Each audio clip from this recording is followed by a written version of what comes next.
लगभग 1.5-2% gap up के साथ स्टॉक ट्रेड कर रहा है। काफी शानदार क्वार्टरली रिजल्ट्स रहे हैं, एक्सपेक्टेशन से बेहतर क्वार्टरली नंबर्स रहे हैं। जहां तक कि एनआईए का सवाल है, 15% की ग्रोथ और मुनाफा लगभग 17% की ग्रोथ के साथ आपको बढ़ता हुआ दिखाई पड़ा है।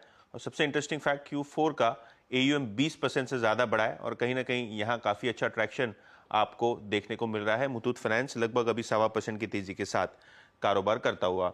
इसके अलावा पीबी फिनटेक, आज नजरें रहेंगी MSCI रीबैलेंसिंग पे। आखिर के आधे घंटे में पीबी फिनटेक, यस्टरडे हमने डिस्कस भी किया था 3 बजे के आसपास के, MSCI का ये सबसे टॉप इंक्लूजन कैंडिडेट है और यहाँ लगभग 1500 करोड़ रुपए की बाइंग आपको देखने को मिल सकती है, जिसके कारण आज स्टॉक में लगभग 3.5% की शुरुआती तेजी देखने को मिल रही है। और आखिर में कमजोर नतीजों के बाद वेल्सपन कॉर्प का शेयर लगभग 5% गिरा है और कहीं ना कहीं यहाँ भी आपको थोड़ा बहुत प्रेशर देखने को मिला है, 6.5% अभी नीचे।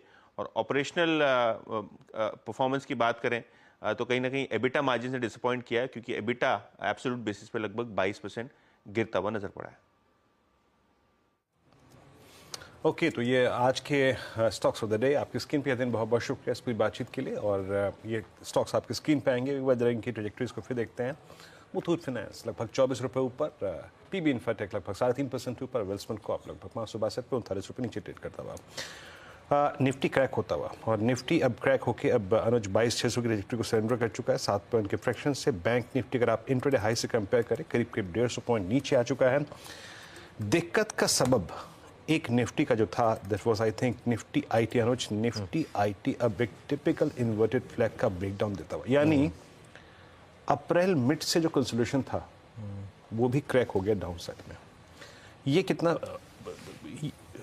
अब जैसे कि आपने सुबह एक बात कही थी कि टिल इलेक्शन, यूएस इलेक्शंस, शायद आपको ये बाइंग का मौका दे, आपको चुनाव करना पड़ेगा। नहीं देखिए, हाँ वो है कि ये आपको पोर्टफोलियो बनाना पड़ेगा विद द नॉलेज कि मेरे पोर्टफोलियो में थोड़ा हिट आएगा, लेकिन इलेक्शन तक थोड़ा सा नर्वसनेस रहेगी निफ्टी आईटी में।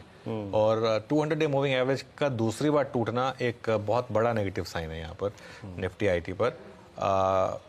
लेकिन अगर हिस्ट्री रिपीट हुई, पिछली 2 बार यूएस के इलेक्शन में यही हुआ है कि जाते हुए इलेक्शन में वीक, लेकिन इलेक्शन के बाद रैली, ठीक है। अब वो इस बार होगा या नहीं होगा पता नहीं, लेकिन चार्ट पैटर्न जो है थोड़े से वीक हुए। वैसे मेरा मानना ये भी अभी भी यही है कि आपके पोर्टफोलियो का 20-25% अभी भी आईटी में होना चाहिए, लॉन्ग टर्म पोर्टफोलियो का, शॉर्ट टर्म का नहीं। शॉर्ट टर्म में तो आपको एडजस्टमेंट्स करने होते हैं, लॉन्ग टर्म पोर्टफोलियो का।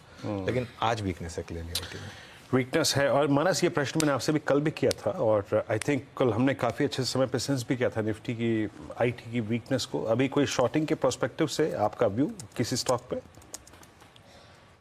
नहीं वीरेंद्र जी, मैं वेट करूंगा आज। मेरे ख्याल से शॉर्ट नहीं करना चाहिए। ऐसा हो सकता है कि लोअर लेवल पे आईटी स्टॉक्स में बाइंग देखने को मिल जाए, हालांकि अभी तक का पैटर्न वीक है, बट आई थिंक शॉर्ट थोड़ा अवॉइड करना चाहिए। ओके, थोड़ा अवॉइड करना चाहिए। मीनवाइल मार्केट थोड़ा वॉलेटाइल है, 22,600 पर निफ्टी एक बार फिर रिक्लेम करने की कोशिश कर रहा है। देख लेते हैं आज का दिन पूरा कैसे रहता है। पर गुजरात गैस लेकर आई है, आई थिंक एकदम से सडन मूव आया गुजरात गैस में, और एक सडन मूव आया बजाज ग्रुप के दोनों ट्विंस में, बजाज फाइनेंस और बजाज फिनसर्व में, खास तौर से बजाज फाइनेंस में। बजाज फाइनेंस का चार्ट एक बार देख लेते हैं। गाबा सर, बजाज फाइनेंस कोई व्यू यहाँ पर? बजाज फाइनेंस, वेल यार बजाज फाइनेंस पे एक एग्रेसिव कॉल है, बन सकता है ये शॉर्ट स्क्वीज है। ट्रेड कर रहा है 6729, स्टॉप होगा 6700, सिर्फ 29 रुपीज का। अगर अप्रूव मिले तो first technical target 6800, second technical target 6850। क्षमता रखता है ऊपर जाने की, लेकिन 6800 के लिए एक अच्छा सिंपल ट्रेड बनता है बजाज फाइनेंस में।